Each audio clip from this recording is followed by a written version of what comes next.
What's going on, YouTube? Black Bigelow here, and I'm still homeless. That's right, I'm still homeless.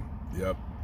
Now, I know you guys watch my channel, and you're like, well, of course, nigga, you're homeless. You know, that's what you do.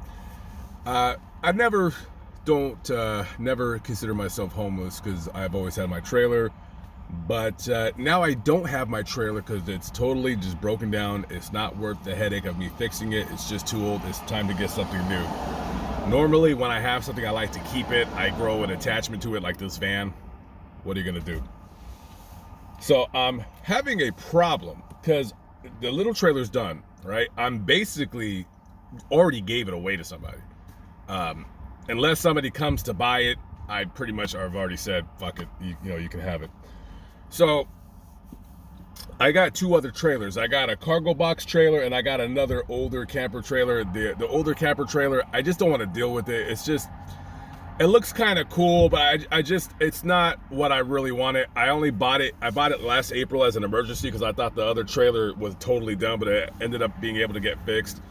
And it's just a little too heavy, and I'm just like, you know what, I'm done. So I'm looking at this cargo box trailer that I need converted. There's no way this van can tow it. I need to buy a full-size cargo van or a passenger van.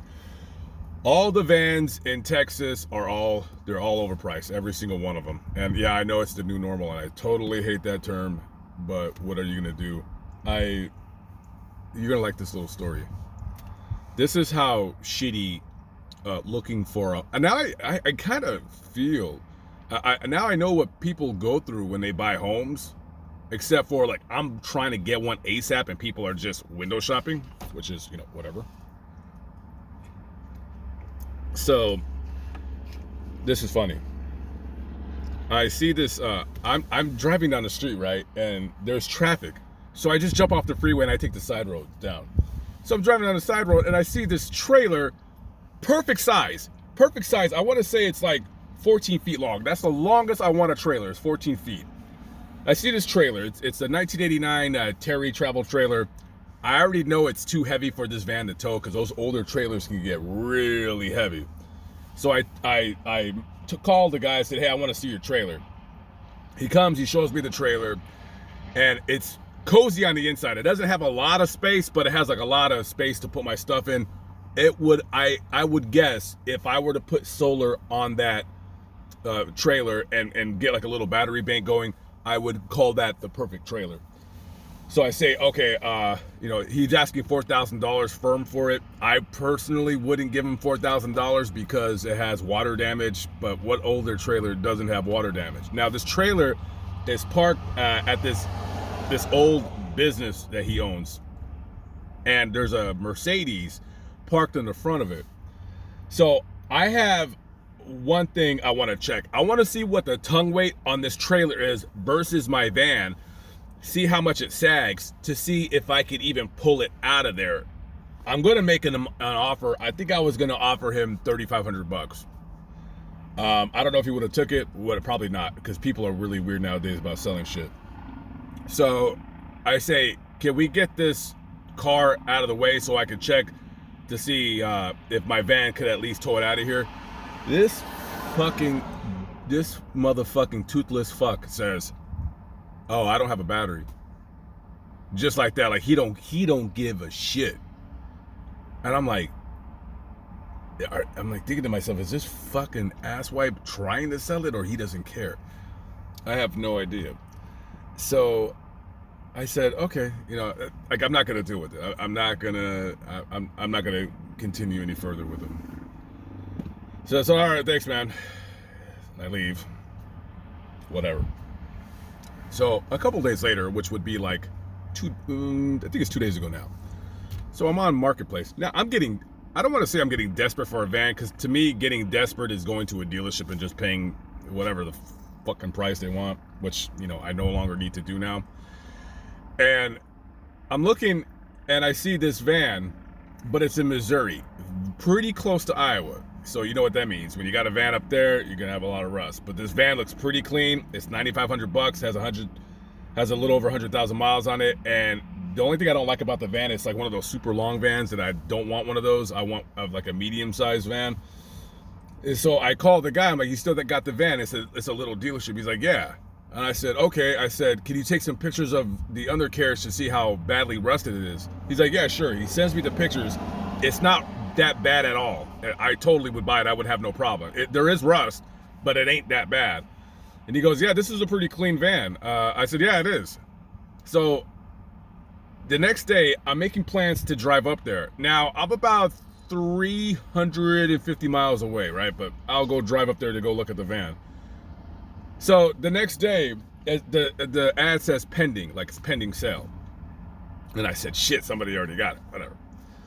So I'm looking at other vans, looking at other trailers, just thinking like, what am I gonna do? What am I gonna do? And then today, which is like a day or two later, I see that the ad still says pending. And I messaged him and I said, hey, I said, do you know when that sale is gonna go through? Like, why does it take somebody 3 days to see if they're gonna buy the van? And he says, we won't find out till tomorrow or Tuesday. I said, tomorrow or Tuesday? I said, I would have paid cash for the fucking van. This is like,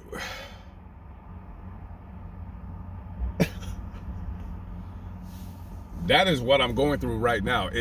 Like, I wish I could, you know what would really benefit me is because I got too much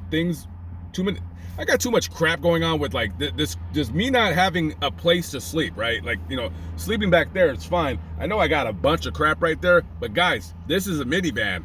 I don't got any room to keep anything anywhere. And everything I have, I need everything. This is all the stuff that I use. And it's ridiculous. So I'm gonna have to figure out a better way to store my stuff. I have no idea whatsoever. But I wish I could just like ignore everything and just say, fuck it, I'll just be in my van until April, which is what it's probably gonna look like right now. I'm not gonna have any kind of trailer. I'm not buying anything until, maybe I'll just wait until like when tax time comes and everyone starts getting nervous because they owe the IRS. Or, I mean, I don't have a problem going to a dealership and getting a van, but I just keep thinking, what if there's a van out there that's already converted? That's what I want. I want like a cargo trailer that's already converted. I don't want any more travel trailers. I mean, that other one that I was looking at, that one was cool. I totally would have made him an offer on it, but I don't have a battery for my. Dude, you know what I'm thinking, because everything seems to be overpriced. I don't know if things are overpriced at other places. I'm sure it is. But here in Texas, because there's going to be many times no rust on any vehicle, the prices are just crazy. How do you have the balls to sell a van with 210,000 miles for $11,500? That's all I keep seeing is these vans that have almost it was worse before. There was vans that had over 200,000 miles, and they were always over $10,000. Now it's like, you got vans 160,000 miles, and they're still like $9,000. So I'm sick of looking at vans. I'm sick of looking at trailers. In a perfect universe, I would buy a trailer that would always be able to be towed with a minivan. That way I never, ever have to deal with buying a full-size van. Don't have to deal with the headache. That's why I love minivans. They're cheap, they're reliable. Well, at least the Dodges. I don't know. I guess a Toyota too, and nobody wants them, and they'll always be cheap, and nobody will. People will always just sell them cheap, and then if it breaks down, I'll just go buy another one. But still homeless. Still homeless.